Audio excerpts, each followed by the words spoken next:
Salve. All right.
Salve, friend. Welcome. Ah, we've all been... I still... All right. I can't believe this is how it ends. Oh, no. No. No, no, no, no, no. Orpheus, what are you doing?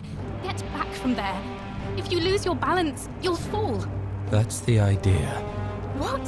Why? Why would you want that? Why do you think I'm stuck for the rest of my life, working for a man who treats me like an... I know. Please, I'm sorry. please, help him.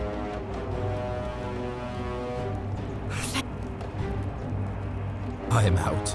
Wherever you are, Scintilla, my love. I'm sorry. Orpheus, no!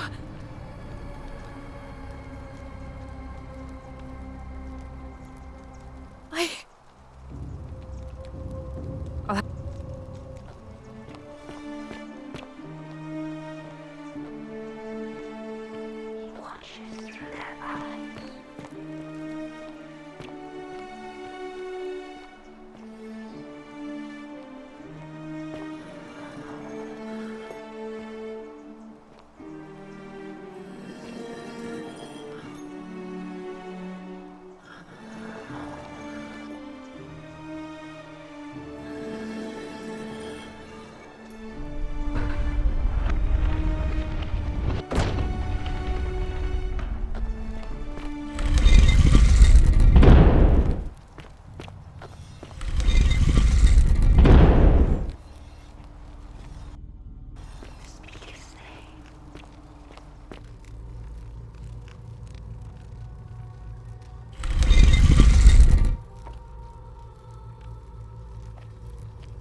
And here you are.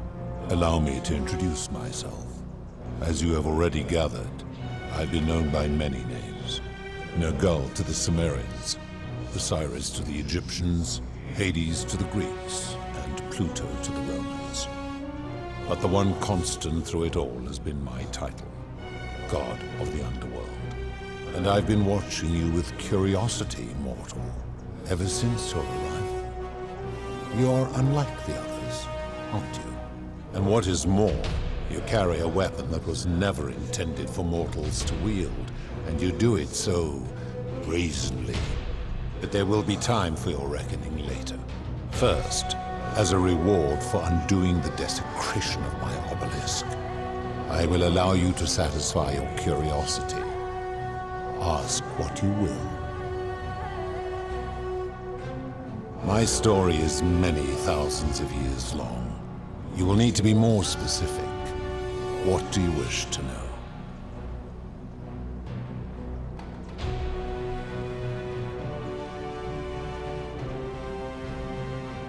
It is a matter of perspective. God is a label I was given by you mortals, not one I gave myself. Your ancestors revered me because to them, my knowledge and technology made me incomprehensibly powerful. But despite all that, my kin and I all adopted this form long ago. In time, we grew fond of the sensory delights it affords. No. Long ago, I swore to Proserpina that I would remain in this form for as long as we remain. This is like me. She has been known by many names. Ereshkigal to the Sumerians, Isis to the Egyptians, Persephone to the Greeks, and Proserpina to the Romans. Or perhaps you might know her as the goddess of springtime, the cycle of life and renewal. Your gaze lingers too long. That is my servant. You would have met by the river, though she wears many faces and goes by many names. Kumutubal to the Sumerians, Kirti to the Egyptians, Charon to the Greeks, and Charon to the Romans. Her role is to ferry souls between the mortal world and this one, and to make their transition as seamless as possible. For that, she earned herself the infamous... You will talk more later. As you will.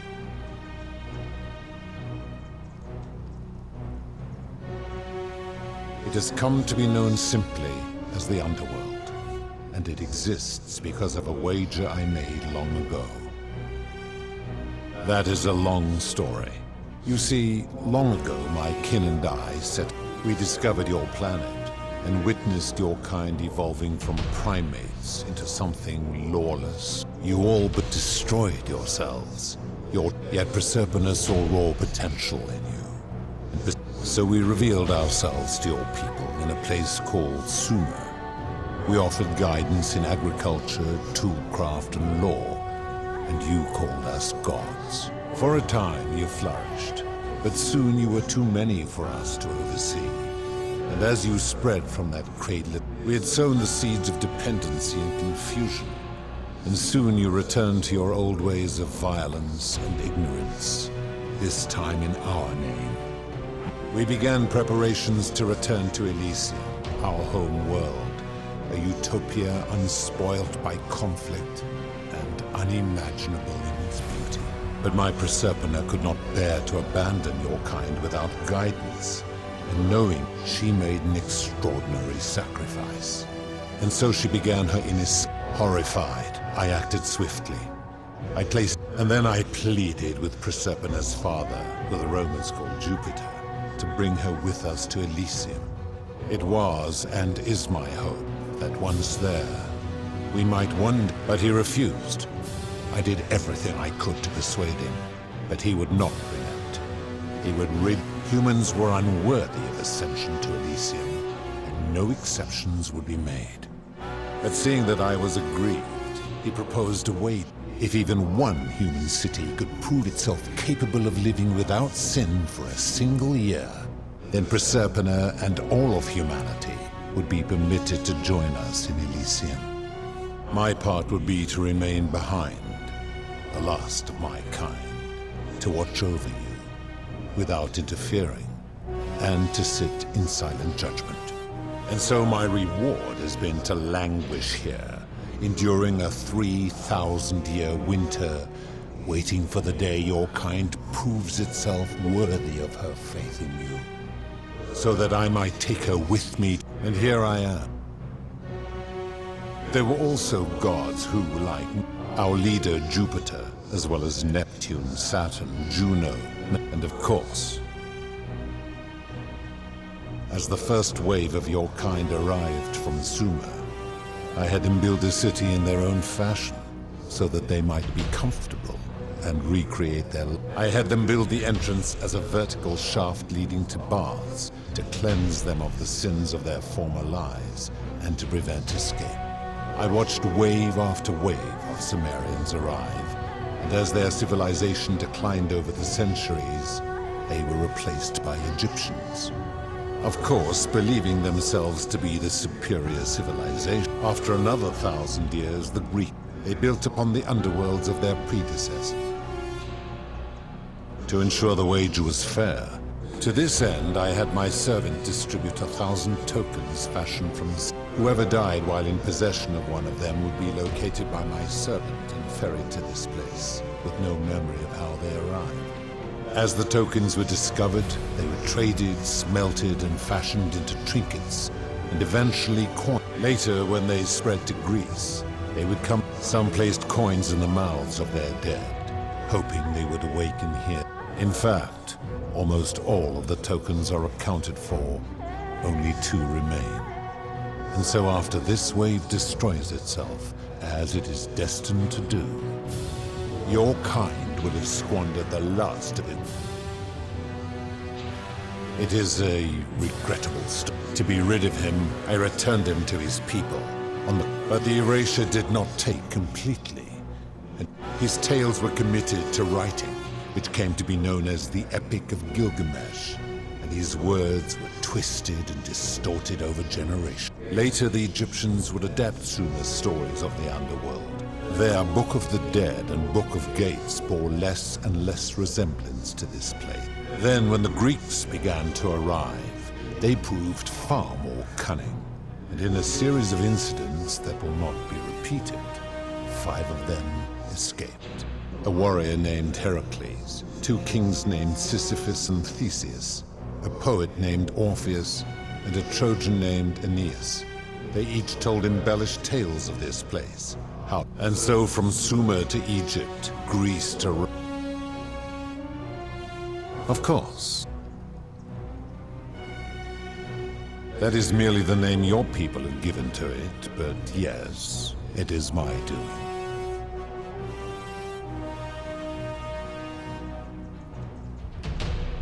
I've always considered that the cornerstone of morality is the ability to determine right from wrong on one's own.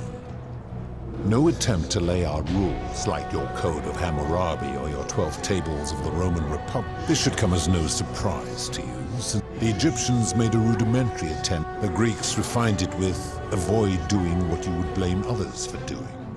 The Roman Stoics added, treat your inferior as you would wish your superior to treat you.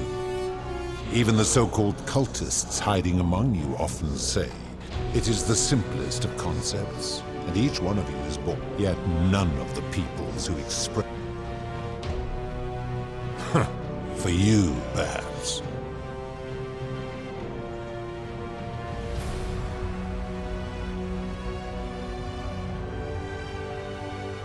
Do you plan to speak in sweeping generalizations, or are you going to give me an example? The midwife and the palace, yes. How is that inconsistent with the rule? The rule is do unto others, meaning other people. Those statues are something else now. Bloodless shadows, mere shapes of their former selves. They are forsaken. What happens to them is no concern of mine. Applying this rule always requires us to interpret the meaning of the words. A literal interpretation helps to minimize the ambiguities of your primitive language. Supposing you're right, then my law has been broken, and I should turn you all to gold immediately. Now tell me, what other sins do you believe I have overlooked?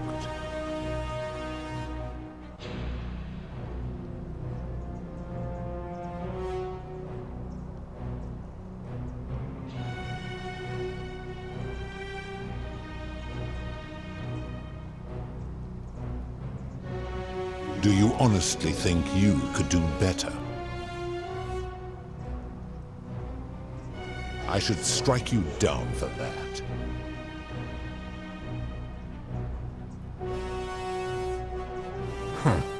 Now, did you have any other questions before your reckoning? Very well. Good. Then now it is time for your reckoning.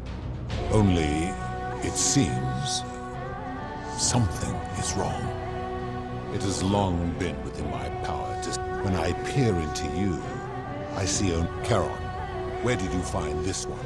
I do not remember ferrying you. How did you come here? If that is true, then I sense the intervention of someone powerful. How did you come to be in this time, mortal? Who brought you here? We cannot know.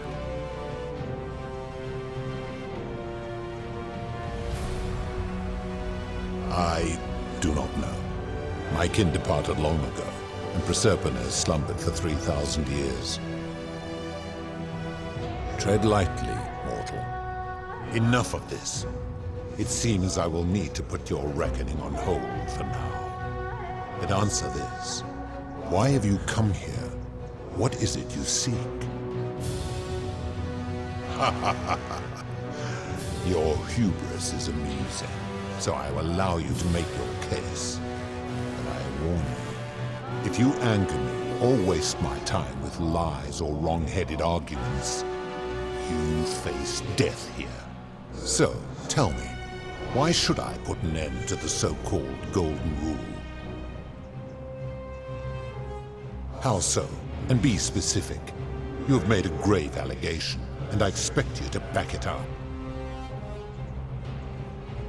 He is a volatile and confused fellow, that one.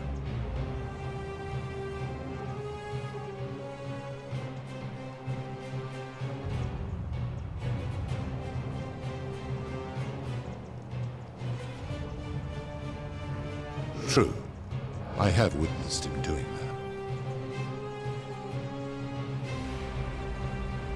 His cruelty does seem to grow greater by the day. Pathetic. You will need to do a lot better than that. That is a very serious accusation, mortal. What sin have I committed? What evidence do you have to support it?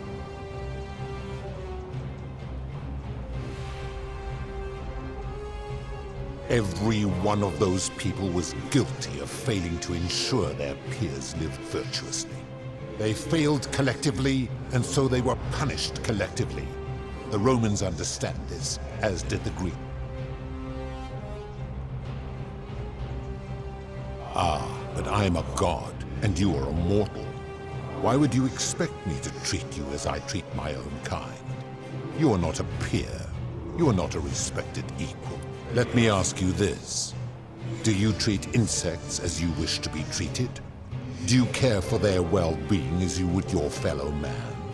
Do you ensure they have food and shelter? Of course not, because that would be absurd, just as it would be absurd for me to treat your kind as equals. Where to begin? Our lifespans exceed yours by thousands of years, in which time we accumulate vast wisdom and a mastery of technology you cannot begin to imagine. Because that is the source of our power over you.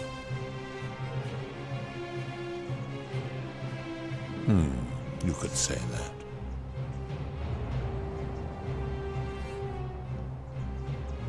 My kin have no superiors.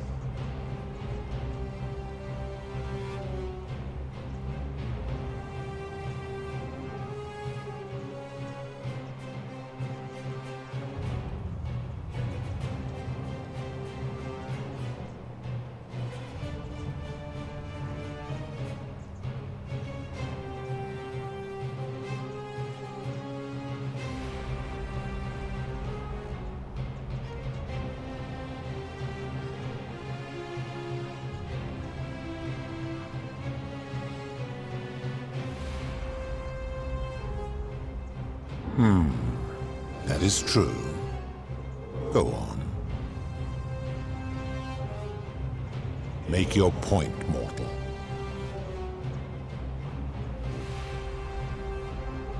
Let me ponder that for a moment.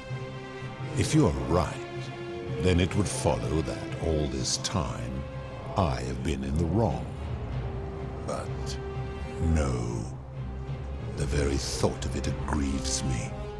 How can I accept your argument when doing so would make me a tyrant and a monster? Wait, what? What are you saying? You have spoken eloquently, and yet, if what you say is true, it follows that my wager was fatally flawed from the beginning. But that would mean Jupiter, Proserpina's father, who knew more about you than anyone, proposed a wager I could never win. Why would he do that? A mistake? But he is the best and greatest of us.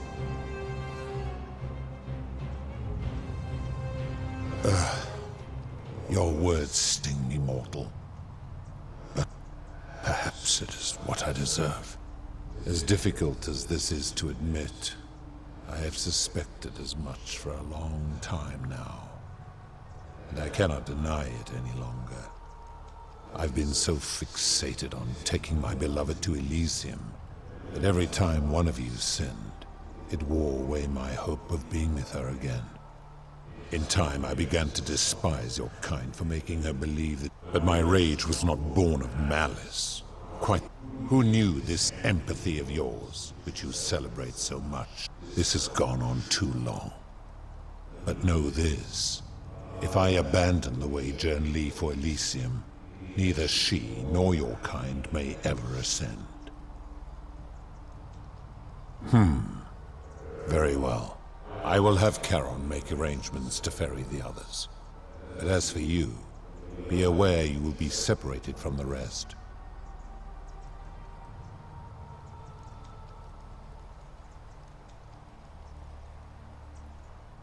Once this exodus begins, the events that brought you to this moment will never have taken place, and you will have created a paradox. What will become of you is difficult to predict. Now, farewell.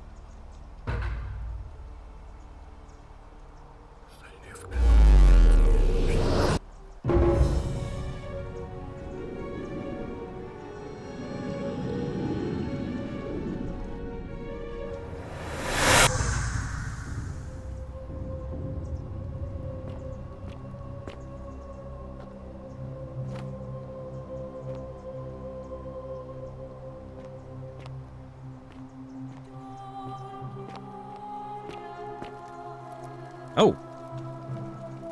Hi there. Gave me a bit of a fright. Thought I was in here alone. I'm Al.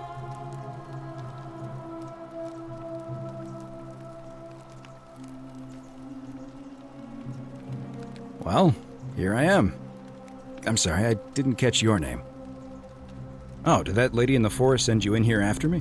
I guess I lost track. I'm fairly certain you and I are the first. Fortunately for us, the last person in here was a Roman man named Galerius. Apparently, there was a community of 20-something people trapped in here, and they believed that if even one person sinned, an unknown god. Then, one day, just as Galerius, an oracle appeared, said barely a word, and entered the temple of the mysterious god. This one here, and the doors just opened up to him.